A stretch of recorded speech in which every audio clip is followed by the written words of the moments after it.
Hey, just got a new food dehydrator in the mail a couple of days ago, and I haven't used it yet, but I did just clean up a bunch of fruits, and I'm gonna start making like dried fruit stuff, and I figured I'll show you how to do it.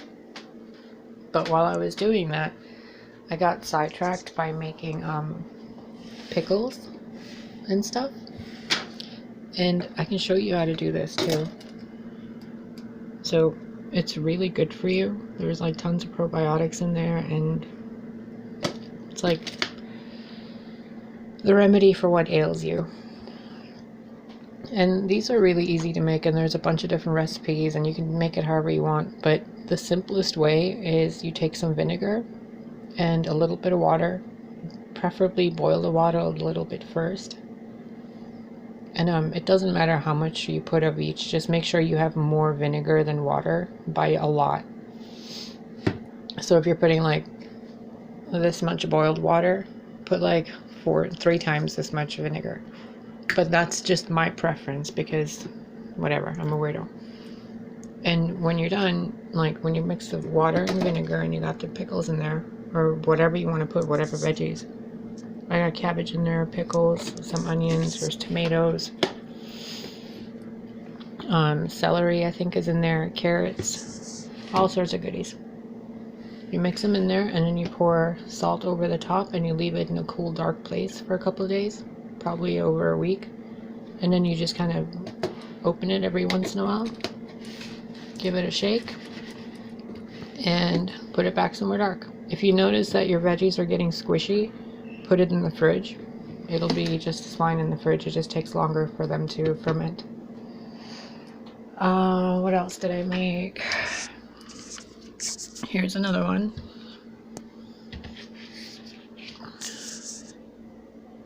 This one has a different like ratio of vinegar and a different kind of vinegar. This is mixed with the remnants of whatever those pickles were, and I added different pickles onto them, like regular cucumbers, and some vinegar that I have that I've started making myself. There's another one in there with different veggies, and this one is sauerkraut, and it's super easy to make. You just literally take cabbage.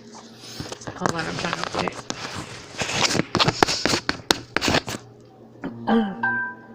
Yikes. You take cabbage and you just pour salt over the cabbage, and then you smush it down. I used my hands, but not in this. I had it in a like plastic bowl, and you just smush it with your hands as much as you can, and to get all the moisture out of there and get the salt soaked in there. And then you put it in a container.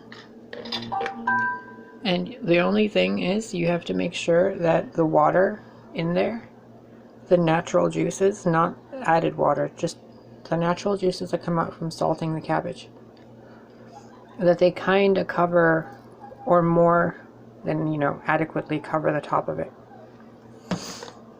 I need to squish this down some more, but I have a lot more cabbage that I need to chop up and smush down. So that's going to be tomorrow's project. Hold on a minute. Okay. What was I saying? All right, the fruits. I'm going to make some more vinegar, and it's really easy to make apple cider vinegar. If you didn't know, you just take a glass jar. I mean, you can even do a plastic jar. It doesn't really matter. Most of the stuff you hear about, is just fear anyway. I mean, whatever. Just, if you have a glass jar, use a glass jar. Just don't make it metal. And you take the cores of the apple, and you put them in there with a little bit of vinegar, and you just smush them down and you leave them. Kind of like how you make sauerkraut, but instead of the sauerkraut's juices or the apple's juices, you add apple cider vinegar in there already. And it doesn't matter what brand you use. I have this like cheap brand, whatever it is. Where is the lid? See? Regular apple cider vinegar. But it does not have what they call the mother, which is like a whatever, like a bunch of bacteria or something on the bottom of it. But when you do this naturally yourself, you're going to have that. So I'm going to chop these up and get them ready for the dehydrator and use the cores in here to get them ready to go in here. So I'll be back. Alright, you see what we got going on here? It doesn't matter if they're really the same size or not. I mean, it would help if they were evenly cut, or if you had something other than a kitchen knife to do this with, like an apple coring thing, or whatever. That's fine. And I'm going to put orange slices on top of that, which in a strange way helps the apples preserve because of the vitamin C in the oranges. And you could pour a little salt on them or a little sugar to preserve them, or you could, while they're like this, you could mix them in some lemon juice, like little teeny weeny bit of lemon juice, you know, mixed with I mean, ideally you should just use it by itself, not with water. Just kind of squeeze lemon over it, or pour a little salt or a little sugar, or if you want to get fancy with it, after they're done dehydrating, you can use a sealing, like a air vacuum thingy, and vacuum the air out of a plastic bag or one of these jars, and just do that instead. I'm going to do the oranges and I'll be right back. Okay, and now that I've made a complete mess of the kitchen, here is what you're going to be, or whatever your version is. This is what, you know, hopefully it looks like, or it looks better than this. Whatever. And then you take this doodad and you put it on top of that doodad, and then you plug it in, and here's how to start it. Now you want to make sure that this temperature is on the proper one. So see here it says jerky, meat, fish.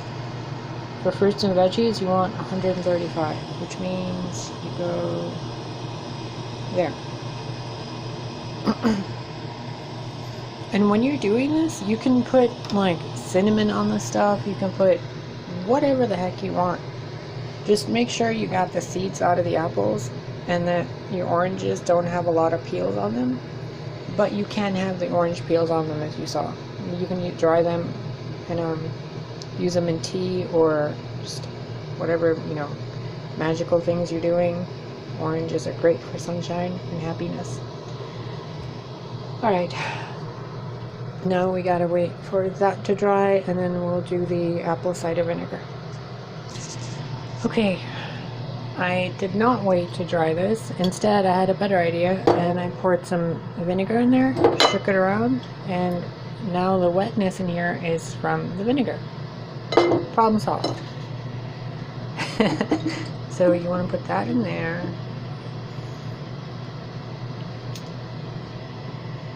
I usually don't put the stems in there, but I guess you can. I took some of these peels off because they had wax residue on them that I couldn't wash off. So be careful when you're buying apples, and make sure you put them in a sink of cold water with a tablespoon or so of vinegar, and you'll notice that the stuff starts appearing, and when it does, you can just kind of peel it off. If you have a garden or even a potted plant, put them in there. What I've been doing is I got a little bucket from the dollar store, and I've been putting like my onion peels and stuff in there, and an onion has started growing. So you can just toss them in there. Just make certain that when you put them in there, you cover them with soil so you don't get fruit flies. I learned that the hard way. So you put these in there. I mean, you can get some seeds in there if you want, but be careful with the amount of seeds. And I will let you Google that yourself. These seeds have a compound in them that you don't really want to... I mean, you would have to eat a lot of apples in one sitting or have a lot of apple seeds. A lot. But, I mean, this is fine. Okay. Let me take this.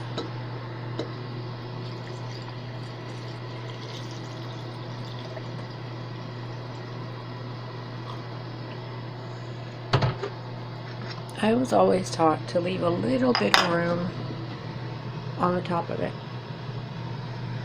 just for the bubbles and whatever else it's going to do. And that is it. That is how you make apple cider vinegar. Easy, huh? And you just leave it. Oh, let me put it in the other cabinet. Just leave it in a cool, dark place, and you know, burp it or whatever every day or so. Which basically means just take the lid, open it, and close it back up. And that's it. So you learned how to do the most basic pickling, the most basic fruit dehydrating, and the most basic way to make apple cider vinegar. Now when you make the apple cider vinegar and it's ready, you could do a bunch of garlic in another little jar. Like an old pickle jar would be fine. Fill it with garlic and fill it with like molasses, and I think it's molasses and vinegar, or it could just be molasses or vinegar itself. Double check that for yourself. It's great. It's great. It's great. It's great. Do it. Do it. Do it. All right. I think that's enough. And dang it, I forgot an apple. And whatever you're doing in the world, whatever is going on in your reality, in your universe,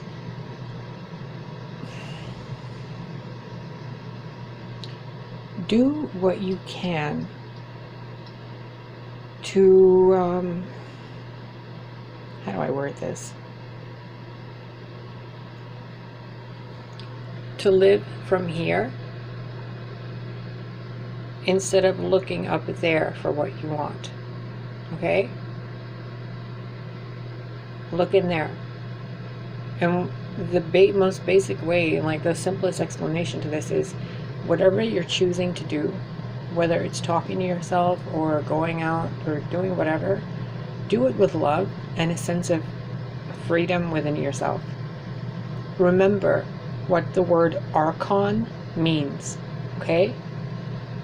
Remember what they do. Like, go Google the definition of an archon, and go Google the definition of what it means to be without an archon. And choose your path. Do whatever you're going to do, because eventually, I mean, don't harm anybody. Eventually the world's going to balance itself out. So don't react with panic or fear. It's utterly pointless. Educate yourself on what the human body actually does, and become highly aware of your inner dialogue. You're helping contribute to what's happening in the world because of the thoughts you're unaware of. So stop making excuses and become aware of your thoughts and help shift the world. Really, like, one ripple is enough. And there's so many ripples in the world right now. Don't be lazy. Don't be fearful, and most of all, don't be so passive. Just, it's like trying to give you advice while beating around the bush, because it's really interesting. Like, it's a really interesting thing to talk about a lot of stuff lately. I've realized that talking about any of the negative things is pointless, because it would just be perpetuating the negative things. If I give you any sort of information or any sort of, perspective, it would just perpetuate it even more. So what I'm asking you to do is ignore all of it. Go and listen to yourself and really feel your way through this. Because this too shall pass. And it's up to you if you're going to be there after it passes and the world's going to be there, or if you're going to, head into the Borg and fly off into the cube. Your choice.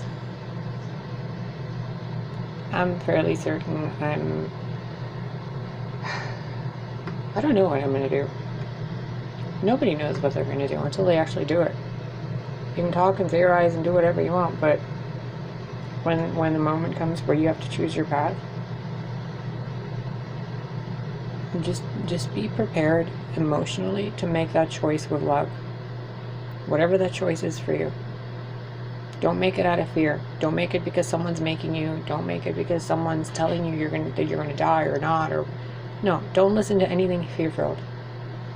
If it doesn't feel right to you, ask yourself why.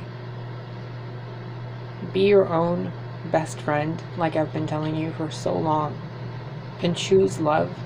Like, choose love. It doesn't mean go love and hug everybody. It means whatever you're doing, do it because you love yourself. Even if you're going to go and like line up and protest, or if you're going to go and do nothing but sit in your house and listen to to whatever they're saying, and you're just going to be a potato in front of the computer or TV, it doesn't matter.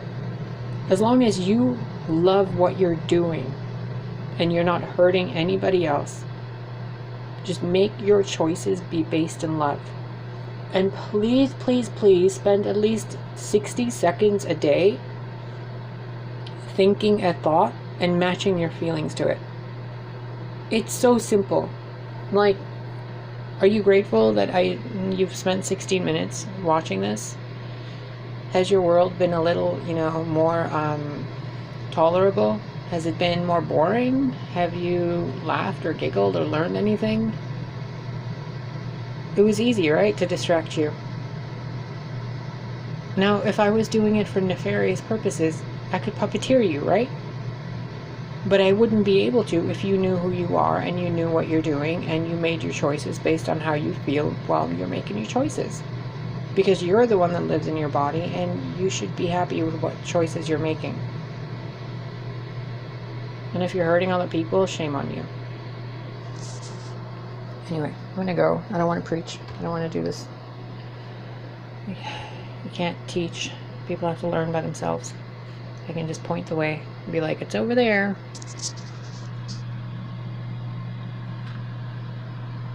There.